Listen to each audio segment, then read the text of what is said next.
Hello everyone. So my name is Amedeo Sgueglia and I'm responsible for junior math circles at South Kensington.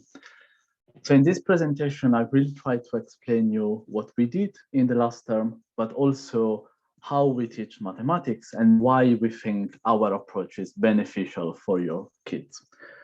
But before doing that, let me start by introducing a little bit myself. So I am a mathematician and I grew up in a small village in south of Italy. It's called Caiazzo. And then during school, I was very much exposed to maths activities, maths clubs, maths competition. I won some of them. And so for me, it was very natural to enroll in a degree in mathematics. And I chose to study at University of Padova in the northeastern part, both for my bachelor and my master. And actually, master degrees in Italy are slightly different than in UK. So usually masters are 2 years programs. So I spent 1 year in Padova, and then I spent the second year within the Erasmus exchange program at University of Warwick in UK. And then I was missing good bakeries too much while I'm joking. So I went to France and I started a research internship in the computer science laboratory at École Polytechnique in Paris.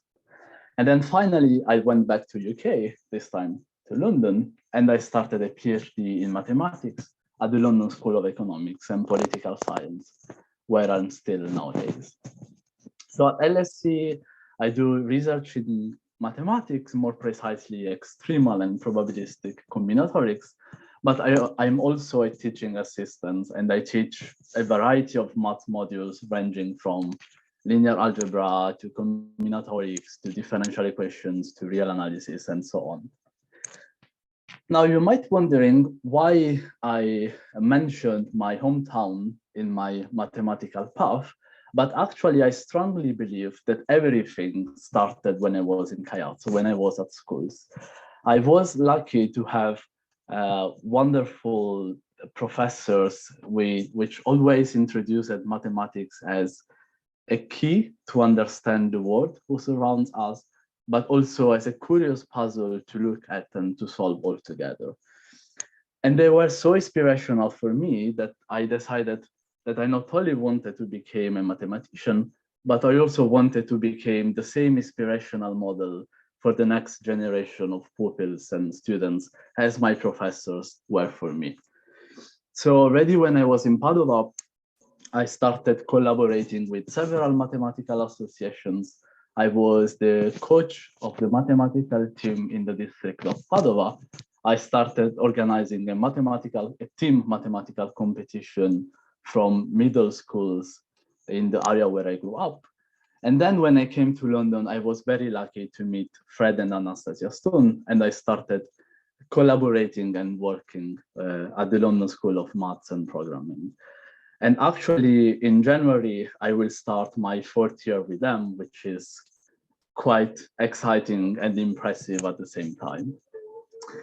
Okay, so as I said, this year I was responsible for the junior math circles. And these are the topics which we covered in the term. When I was planning the term, I was asking myself what would have been the right topic to start with. And then I thought that during the last year, during the pandemic and during the online teaching, what we missed the most was geometry. And so I decided that we wanted to play with rulers, compasses, pencils, drawings, and so on. So we started from distances and shapes in the plane. We looked at the God problem, and then we moved to combinatorics and the art of counting. We looked at puzzles from an old tradition in Japan. Then we discovered that actually in mathematics, problems might have no solution at all, or more than one solution. And we understood how to distinguish between these 3 cases. And then throughout all the terms, much focus was given on the art of arguing, of explaining thoughts and giving proofs. And many problems were coming from mathematical competitions and also several other areas of mathematics. Now, I don't want to go into more details. What I would like to explain you is how we teach mathematics, why our approach is different from other approach, and why we believe our approach is beneficial, and why you should seriously consider enrolling your kids in January next term. I think the most effective way to answer such questions is just to provide you a couple of examples of problems we looked at during the term. So this year I decided to start each of my class with a think outside the box puzzle. And you will understand in a moment what I mean by think outside the box. So here is one of them. We have a square, we have 4 bars, and the objective is to place the 4 bars inside the square so that the 4 holes are the vertices of a square and not 2 bars overlap.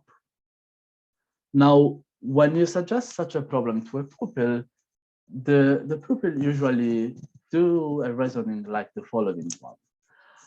Well, the square is a 4 times 4 square. So if I want that my vertices, my holes describe a square, I will see a 1 times 1 square, or a 2 times 2, or a 3 times 3, or a 4 times 4. But if you look at each of these cases, you will very easily realize that none of them is possible. For example, if you want a 4 times 4 square, you want the holes to be at the corners. And it's easy to see that there is no way to put the 4 bars so that the holes are in the corner and there is no overlapping and no bars goes outside the square. So at this point, usually pupils, after, I don't know, after 5 minutes, usually pupil will tell me, oh, actually this puzzle is impossible. And at some point, they realize that actually there is a solution. They can put the bars in the following way. So they will put the first one here. They will put the second one here, the third one here, and the last one here. And now the 4 holes are still describing a square. All the sides have the same length, and the angle between 2 consecutive sides is 90 degrees. So this is really a square. But actually, this was a hard problem. Why? Well, because pupils had to think differently, unconventionally, and they also had to change angle and perspective on the problems. I'm pretty confident that whoever I ask to draw a square, they will draw a square like the one I'm drawing.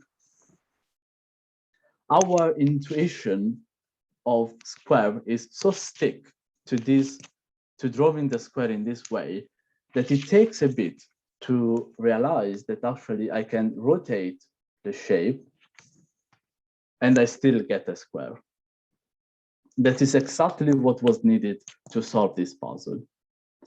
Now, we try to train pupils to do such a learning jump, such a thinking jump. And how do we do that? Well, we need time, we need them to be exposed to such a problems. So this kind of puzzle usually occupies the first 10 or 15 minutes of the lesson, depending on the problem. And then we usually move to something else. So let's see a second example. Let's imagine that we want pupils to learn about anagrams. Now, in whatever approach you follow, the first problem would be something like the following one. Take the word dog and find the number of anagrams of this word. Now, this is an easy problem. Pupils will just start listing all options, and they will very soon realize that there are 6 different anagrams. So although this problem is easy, it's quite important and it's necessary. It helps pupils to get into the topic, to get some confidence, and to start playing a little bit. The serious question is, how should I phrase? how should I formulate the next problem to offer pupils the best learning experience? Now, what usually happens is that the next problem is, well, open your textbook, go on page 12, look at the formula for the number of anagrams, and then find the number of different anagrams of some crazy long word like supercalifragilisticexpialidocious. And I'm sorry, I don't have a nice British pronunciation as Mary Poppins has. Anyway, the point is that this problem is completely useless. It doesn't teach pupils anything at all. So I don't want to be misunderstood. Applying a theorem, applying a formula into a concrete example, into a concrete case, is also very important. Pupils also have to learn how to do that. What I'm saying is that this shouldn't be the end of the story. There is much more between the introductory problem and just the application of a formula. So the problem I like to suggest is the following one. Given a word, explain how you can find the number of different anagrams. And why do I like this problem? Well, first of all, it requires some degree of abstraction. I'm not talking about a specific word. I'm just telling them, I give you a word, what do you do? It's an open-ended task. There are many different correct answers to this question at many different levels. Some pupils will tell me, well, I look at the word and I start listing all the different anagrams. And this is fine. They are answering my question. Someone else will tell me, well, I want to do the same, but I also don't want to miss, or I don't want to overcount the same anagram more than once. So maybe I will list all anagrams in the alphabetic order. And this is much better. Pupils are telling me an algorithm to answer the question.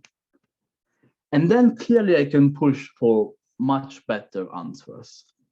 This is a nice problem because pupils can start from special cases.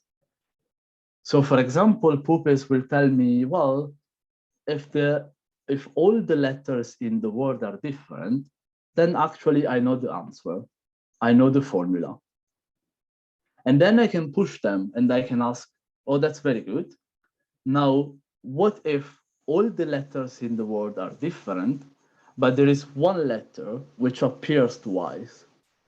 Does your formula still hold? How should you change? How should you adapt the formula? And this is something that we do also in proper mathematical research. We have a big problem and we try to subdivide the problem into smaller special cases or smaller subproblems. And then at the end, when we have a full understanding of what is going on in easy cases, we try to glue them together and come back to the original problem. And finally, this is a nice way to do and discover maths. We are not giving them any formula. We are asking them to come up with a strategy. And they have to feel free to investigate their own ideas, their own strategy. And clearly we are there to help them, to guide them, and to bring them on the right track if they are completely lost or if they are going in a very wrong direction. To summarize, the features of our math circles, which make them, I think, unique to other approaches, are the following ones. Pupils learn how to think. And by the way, this is not just relevant for mathematics or for sciences. This is relevant in everyday life. The mathematical approach to problem solving is so well structured, is so logical, that it's a good way to go, even with problems which are far away from mathematics. Pupils learn to question themselves. They learn how to reason through an argument. They learn how to explain something is wrong, why something is true, why something is false. Pupils are not afraid to make a guess or a mistake. Making mistakes is a very crucial aspect of any good learning process. So they feel free to investigate their own ideas, even if that means that sometimes they will be wrong or they will make mistakes. And moreover, we push them to explore their guess and to explore their mistakes as well. So what often happens is that I give them a problem and then they give me many different answers. And what we usually do is, so we go through each of the possible answers together and we try to understand if the answer is correct, if the reasoning holds, if there are mistakes, and if there are mistakes, if and how we can fix the mistake and get some correct answer. And also, we like to give pupils difficult problems. This means that they will learn that sometimes things can be difficult, things can be tricky, but they don't have to give up immediately. They don't have to stop thinking after 10 minutes. And they learn this nice attitude to overcome the difficulty rather than just giving up very soon. Even more importantly, math circles develop intuition and creativity, and they are the perfect place to play, experiment, conjecture, prove, and explain. They are also the perfect place for collaboration. Our classes are a mixture of individual work, a bit of my explanation, and very much interactive and class discussion. And finally, last but not least, it's a place where pupils can get inspired. And this will link to what I said at the beginning. And of course, there is much more. So if you are interested, if you want to know more, if you want to discover more, then just join us next term in January.